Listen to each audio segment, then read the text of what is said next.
नमस्कार, बहुत स्वागत है आपका अमर छत्तीसगढ़ के बुलेटिन में। मैं हूं आपके साथ ऋतु ज्ञानवानी। बात करेंगे बुलेटिन में 2023 के महासंग्राम की। विधानसभा चुनाव के लिए कांग्रेस ने जहां सभी सीटों के लिए उम्मीदवार घोषित कर दिए हैं, तो वहीं बीजेपी आज अपनी बची हुई 4 सीटों पर प्रत्याशियों के नामों का ऐलान कर सकती है।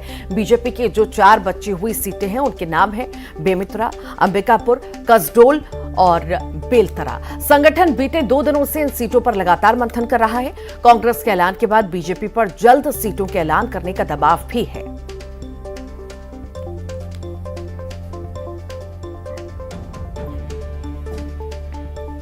तो उम्मीद जताई जा रही है आज बची हुई 4 सीटों पर बीजेपी ऐलान कर सकती है। बेमेतरा, अंबिकापुर इसमें शामिल है, कसडोल, बेलतरा सीट इसमें शामिल है। ये 4 नाम हैं, 4 जगह हैं जहां के लिए प्रत्याशी घोषित होना है।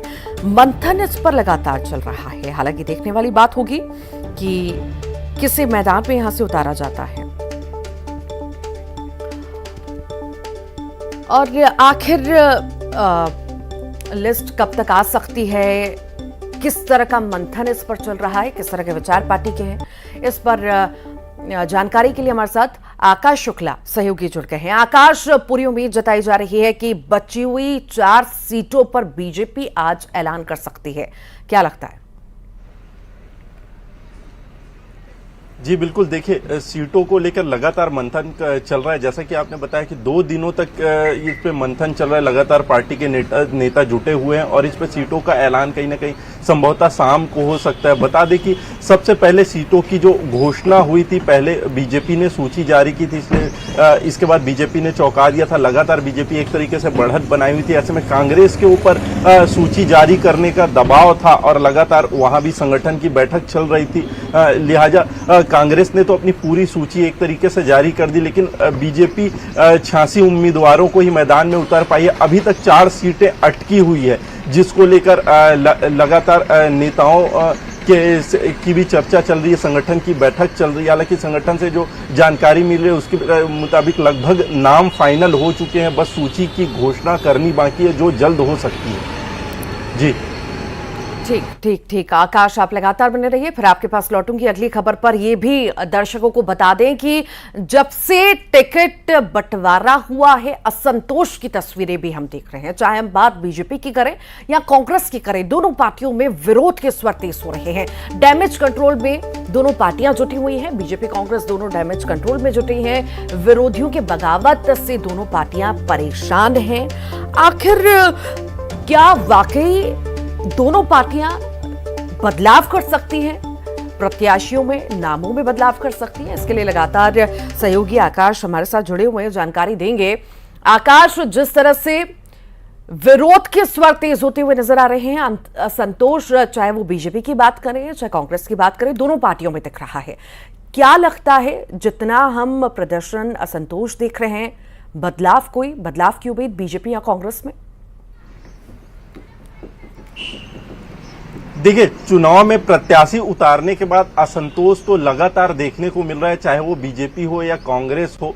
संगठन के नेताओं को भी लगातार इसकी शिकायत मिल रही थी। दरअसल एक विधानसभा में कई दावेदार उभर के सामने आ रहे थे। कुछ नेताओं ने तो उन्हें तैयारी करने की भी बात कह दी थी। ऐसे में हर विधानसभा में 2-2, 3-3 उम्मीदवार अपने तरीके से तैयारी कर रहे थे, लेकिन जिस तरीके से सीटें फाइनल हुई, उसके दावेदारों के नाम घोषित हुए, कहीं ना कहीं कई विधानसभा सीटों में मायूसी एक तरीके से दावेदारों को नजर आई, क्योंकि कई बड़े नेताओं ने उन्हें आश्वस्त कर दिया था कि उन्हें टिकट मिलेगी। ऐसे उदाहरण राजधानी के कुछ सीटों में भी है और भी अन्य बस्तर के सीटों में भी आप देख सकते हैं। सरगुजा और बिलासपुर संभाग में भी यही स्थिति नजर आती है।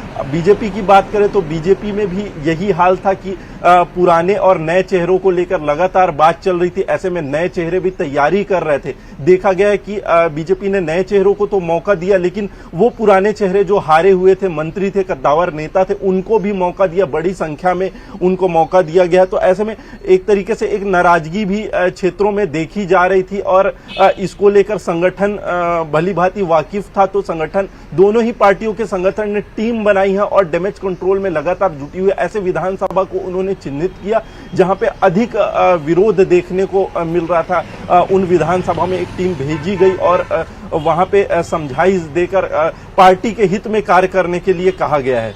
जी, तो इस तरीके से डैमेज कंट्रोल लगातार अभी भी चल रहा है और पार्टी के संगठन नेता जुटे हुए हैं। ऐसे जो नहीं मानेंगे और उन पर भी कार्रवाई हो सकती है। जी, वाकई देखिए, कार्रवाई होगी या यहाँ पर कुछ बदलाव होगा, ये तो आने वाला वक्त ही बताएगा। पर असंतोष हम लगातार देख रहे हैं। हालांकि देखने वाली बात होगी, डैमेज कंट्रोल में दोनों पार्टियां जुटी हुई हैं। देखते हैं क्या होता है। बहुत शुक्रिया, आप लगातार बने रहिए, फिर आपके पास लौटेंगे। तो दोनों पार्टियों में विरोध हो रहा है, डैमेज कंट्रोल में दोनों पार्टियां जुटी हुई हैं। बीजेपी कांग्रेस दोनों डैमेज कंट्रोल में जुटी हैं। आगे बढ़ते हैं और बात करते हैं सियासी संग्राम में सत्ता बरकरार रखने के लिए सीएम बघेल ने अब तक का सबसे बड़ा चुनावी दांव चल दिया है। मुख्यमंत्री ने एक बार फिर से किसानों से कर्ज माफी का वादा किया। शर्त बस इतनी है कि उन्हें दोबारा सत्ता में लाया जाए।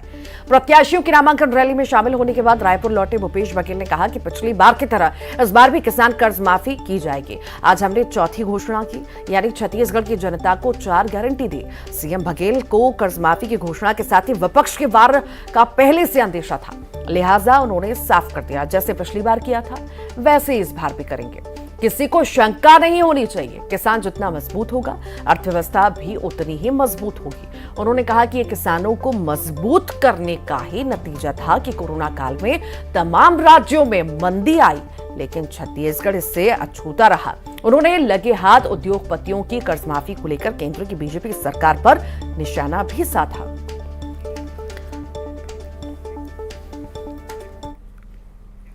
मुख्यमंत्री भूपेश बघेल ने सोमवार को किसानों की कर्ज माफी करने का ऐलान किया। सरकार के ऐलान के बाद किसानों ने पटाखे फोड़कर इस बात का जश्न भी मनाया।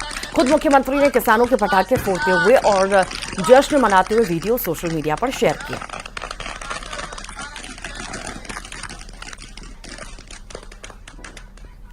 ये मंच के माध्यम से मैं घोषणा कर रहा था कि जैसे पिछले समय किसान बन के ऋण माफी कर रहे थे, हमारे फिर से सरकार बना, किसान बन के ऋण माफी हुई। हमारे फिर से सरकार बना, किसान बन के ऋण माफी हुई।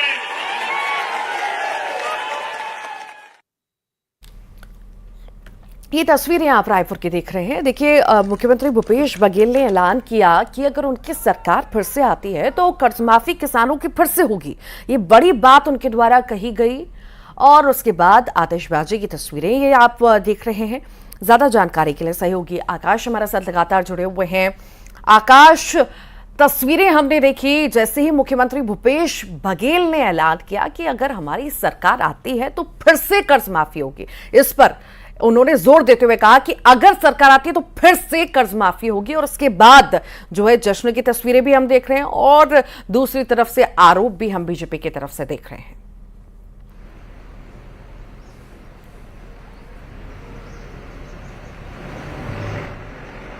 आकाश, सुन पा रहे हैं आप?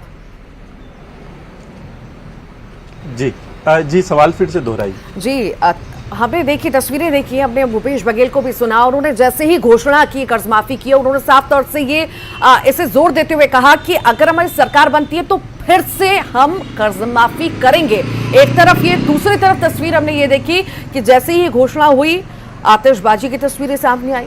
तीसरी तस्वीर भी हमने देखी जहां पर बीजेपी आरोप लगाती हुई नजर आई। कहा कि अभी तक किसानों का कल्याण कांग्रेस ने नहीं किया, सिर्फ वादे किए। जी बिल्कुल, जिस तरीके से 2018 का चुनाव हुआ था और कहीं ना कहीं किसान एक बड़ा मुद्दा बना था, कर्ज माफी और बोनस के जो घोषणा हुई थी, उसके बाद वो कहीं ना कहीं पूरे हुए। सरकार बड़े बहुमत से जीत दर्ज की थी कांग्रेस सरकार, और वो फिर उसके बाद सत्ता में आई। देखा गया कि कहीं ना कहीं राजनीति किसानों के इर्द गिर्द घूमता रहा। यही बात अभी चुनाव में भी सामने आ रही है। 2 बड़े ऐलान मुख्यमंत्री भूपेश बघेल ने किए हैं। एक तो कर्ज माफी का, दूसरा 1 एकड़ में 20 कुंटल धान खरीदने का। तो किसानों के हित में ये 2 बड़े जो घोषणाएं की है, कहीं ना कहीं उसको लेकर किसान तो उत्साहित हैं, लेकिन बीजेपी भी इस पर कहीं ना कहीं लगी हुई है और वो भी घोषणा पत्र की जो तैयारी चल रही है उसमें बड़े ऐलान कर सकती है। इसमें बोनस, किसानों की कर्ज माफी जैसे और किसानों के हित में बड़े मुद्दे शामिल है। भाजपा संगठन के जो बड़े नेता है वो पहले ही कह चुके हैं कि किसानों के लिए कुछ बेहतर होगा। दोनों ही पार्टी कहीं ना कहीं किसानों के इस मुद्दे को छोड़ना नहीं चाहती, क्योंकि वो जानती है कि राजनीति में कहीं आना है, कहीं सत्ता में आना है तो वो किसानों को साध कर ही आना है। ऐसे में एक से एक बड़े दावे दोनों पार्टियां करने में लगी हुई कि कांग्रेस ने अपना बड़ा दाव खेल भी दिया है और भाजपा कहीं ना कहीं असमंजस में है। अब बारी भाजपा की है, देखना होगा कि भाजपा किसानों के लिए क्या करती है। वाकई ठीक। बड़ा चुनावी दाव जो है कांग्रेस की तरफ से खेल लिया गया। ये तो समय बताएगा कि आखिर बीजेपी कौन सा दाव आने वाले समय में खेलती है। बहुत बहुत शुक्रिया जानकारी को साझा करने के लिए आकाश। चुनाव नजदीक है, प्रत्याशी अपने पूरे दमखम से चुनाव प्रचार में जुटे हैं। मुंगेली जिले की बात करते हैं। लोरबी सीट से बीजेपी प्रत्याशी अरुण साव गांव-गांव में प्रचार कर रहे हैं। सीएम बघेल के द्वारा किसानों के कर्ज माफी के ऐलान पर अरुण साव ने कहा कि कांग्रेस को अपने 2018 के घोषणा पत्र का हिसाब देना चाहिए। भूपेश बघेल एक बार फिर प्रदेश की जनता से झूठे वादे कर रहे हैं, लेकिन इस बार प्रदेश की जनता धोखा नहीं खाएगी।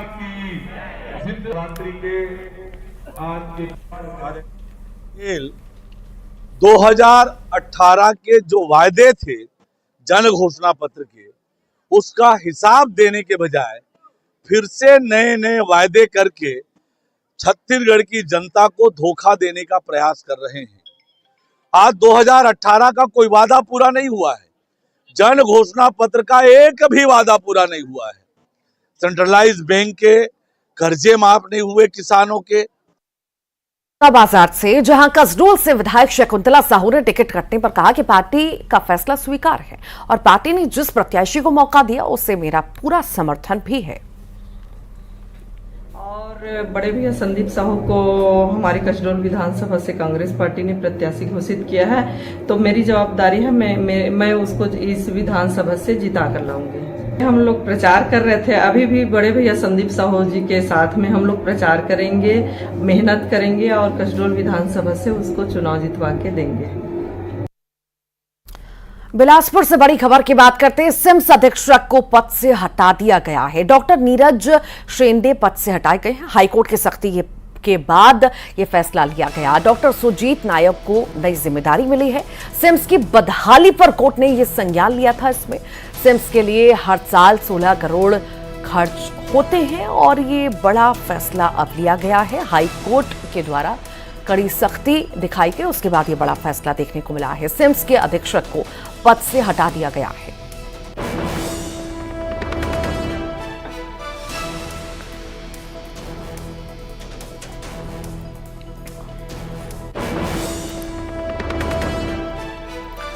सिम्स अधीक्षक को पद से हटा दिया गया है। डॉक्टर नीरज शेंडे पद से हटाए गए हैं। हाईकोर्ट की सख्ती देखने को मिली हमें और उसके बाद ये सख्ती के बाद पद से हटा दिया गया। बता दें अब इनकी जगह डॉक्टर सुजीत नायक रहेंगे। इन्हें नई जिम्मेदारी मिली है। सिम्स की बदहाली को देखते हुए कोर्ट ने संज्ञान लिया था।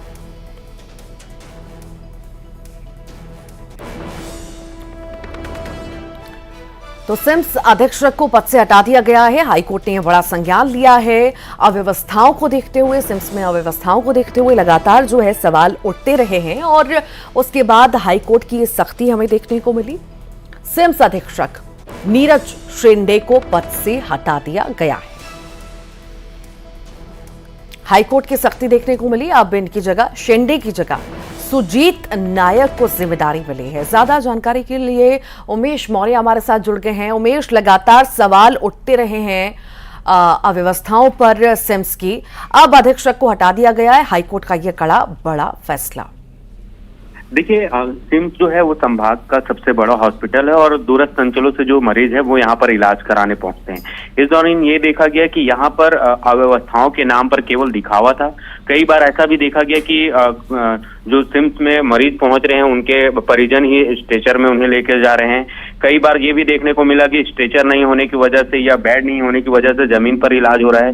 इस तरह की लगातार जो तस्वीरें हैं वो निकलकर सामने आ रही थी और यही वजह है कि हाईकोर्ट ने स्वतः संज्ञान लेते हुए इस पूरे मामले की सुनवाई किया और इसमें ये आज इस पूरे मामले की आज भी सुनवाई है। 10:30 बजे से इस मामले की सुनवाई होनी है, जो शायद चल भी रही होगी। और इसको ये भी देखा गया कि जो वहां पर जो अधीक्षक है नीरज शेंडे, उनको ये जवाबदारी दी गई थी कि व्यवस्थाओं को व्यवस्थित करें, लेकिन ये देखा गया कि वहां पर अभी भी अव्यवस्था का आलम कदम था, जिसको लेकर जो वहां पर स्वास्थ्य विभाग के जो सचिव है, कलेक्टर हैं, उनको इसकी जिम्मेदारी दी गई थी। वो हम मॉनिटरिंग करेंगे। उनकी मॉनिटरिंग के दौरान भी ये देखने को मिला कि कहीं ना कहीं वहां पर अव्यवस्थाओं का आलम था, लिहाजा नीरज शिंदे को वहां से हटाया गया है। उनकी जगह में जो है जो डॉक्टर सुजीत नायक है, उनको जिम्मेदारी दी गई है। फिलहाल आज भी इस पूरे मामले पर सुनवाई है, चूंकि ये पूरा मामला जो है कहीं ना कहीं स्वास्थ्य सुविधाओं से जुड़ा हुआ है, लिहाजा बड़ी संख्या में जो मरीज है वो यहाँ पर इलाज कराने पहुंचते हैं। ऐसे में यहाँ की बेहतर व्यवस्था को लेकर जो हाईकोर्ट है वो स्वतः संज्ञान लिया है। इस पूरे मामले की सुनवाई होगी।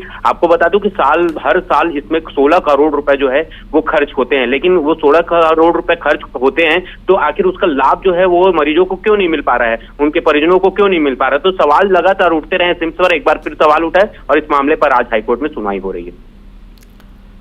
ठीक, बहुत बहुत शुक्रिया उमेश। और अब बात करते हैं कोरबा की, जहां सांस्कृतिक कार्यक्रम के नाम पर अश्लीलता हुई है।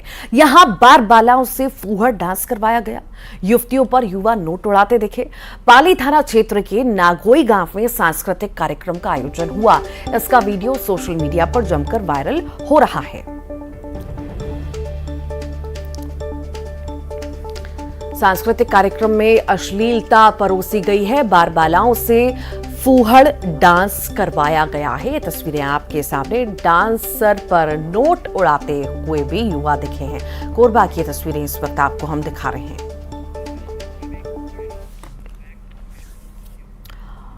और इसी के साथ ही फिलहाल के लिए बुलेटिन में इतना ही। कहता है वोटर लेकर मैं मौजूद हूं छतरपुर जिले की बिजावर विधानसभा सीट पर।